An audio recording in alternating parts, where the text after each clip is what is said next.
Bismillahirrahmanirrahim. Assalamualaikum warahmatullahi wabarakatuh. Di sini saya akan menjelaskan tentang pertempuran Bandung pada 23 Maret 1946. Pertempuran yang terjadi di Bandung ini telah dikenal dengan istilah peristiwa Bandung Lautan Api. Tersebut dinamakan karena pada tanggal 23 Maret 1946 para pejuang Indonesia membumi hanguskan kota Bandung bagian selatan untuk mencegah tentara Sekutu dan Nica menggunakan semua fasilitas sebagai markas strategis mereka. Pasukan Inggris tiba di Bandung pada tanggal 12 Oktober 1945. Pada waktu yang bersamaan, TKR dan rakyat Bandung 1945 telah memindahkan kekuasaan serta merebut senjata dari peralatan lain dari tangan tentara Jepang. Rakyat Indonesia diberi batas waktu menyerahkan senjata paling lambat 21 November 1945. Pada malam tanggal 21 November, TKR dan badan-badan perjuangan melancarkan serangan terhadap wilayah kedudukan Inggris di bagian utara. Sekutu menyampaikan ultimatum kepada Gubernur Jawa Barat agar Bandung Utara segera dikosongkan oleh penduduk Indonesia termasuk pasukan bersenjatanya. Kurang lebih sekitar pukul 12, Bandung Selatan telah kosong dari penduduk dan TRI. Namun, api masih menyala dengan asap yang membakar kota sehingga Bandung menjadi lautan api. Setelah peristiwa tersebut, TRI bersama milisi rakyat melakukan pertawanan secara gerilya dari luar Bandung. Peristiwa ini mengilhami terciptanya lagu Halo Halo Bandung yang nama penciptanya masih menjadi bahan perdebatan sampai sekarang. Selanjutnya saya akan menjelaskan tentang pertempuran Margana atau Puputan Margana 18 November 1946. Pertempuran yang terjadi di Margana telah diletak sebelah utara kota Tabahan, Bali. Ini dipicu oleh hasil perundingan Linggarjati. Setelah satu butir hasil perundingan tersebut menyatakan bahwa pengakuan secara do facto atau wilayah kekuasaan Indonesia hanya meliputi Jawa, Madura, dan Sumatera. Belanda diharuskan sudah meninggalkan daerah do facto sehingga paling lambat tanggal 1 Januari 1945 Bali tidak menjadi bagian dari Indonesia. Hal melukai hati rakyat Bali.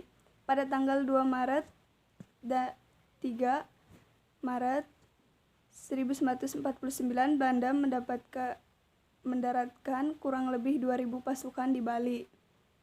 Pada saat yang sama, namun Nugrah Rai menolak dengan tegas dan siap melawan Belanda. Setelah itu pasukan Cinungwanata kembali ke desa Adeg Marga Tabanan.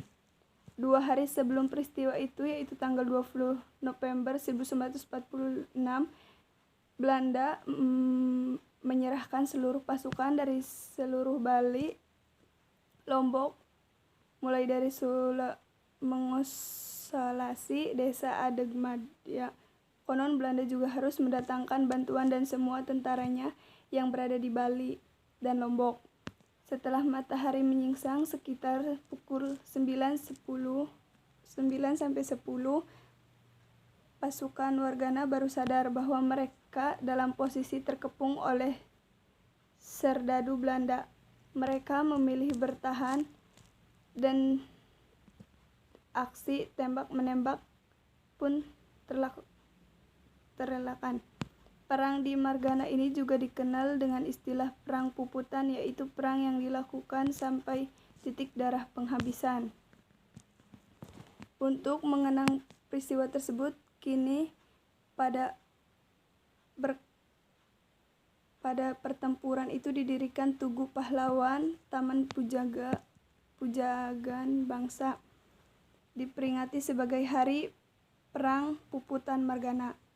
Selanjutnya, saya akan menjelaskan sedikit tentang peristiwa westerning di Makassar, 17 Desember 1946.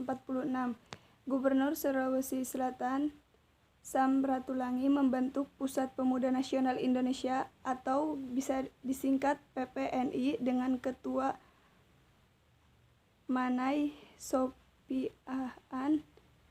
Organisasi ini merupakan wadah untuk menampung apresiasi masyarakat. Salah satu fokus kampanye serta gerakan aspirasi masyarakat. Pada tanggal 5 Desember 1946, Belanda mengirimkan pasukan ke Sulawesi. Setelah di bawah pemimpinan Kapten Raymond Westerning, para pejuang dan rakyat Makassar, Sulawesi yang menentang pembentukan negara Indonesia Timur. Mereka berhasil merebut tempat-tempat strategis yang dikuasai Nica. Perjuangan di Makassar ternyata ini tidak hanya dilakukan oleh para pemuda. Di antaranya mereka terdapat juga pejuang perempuan yang bernama Emi Sailan. Dan pertempuran di Kasih-Kasih, ia berlari mendekati polisi musuh dengan tangan dan meledakkan granat tersebut ke polisi.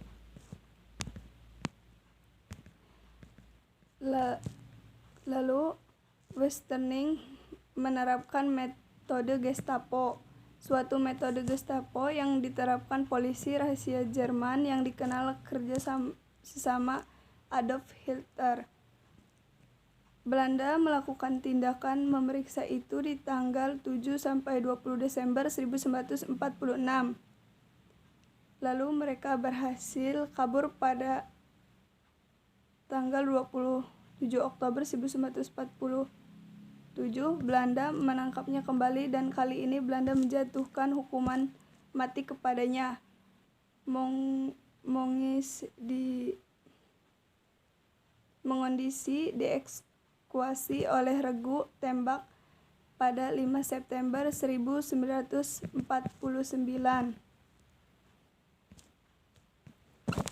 Kurang lebihnya mohon maaf. Terima kasih. Wassalamualaikum warahmatullahi wabarakatuh.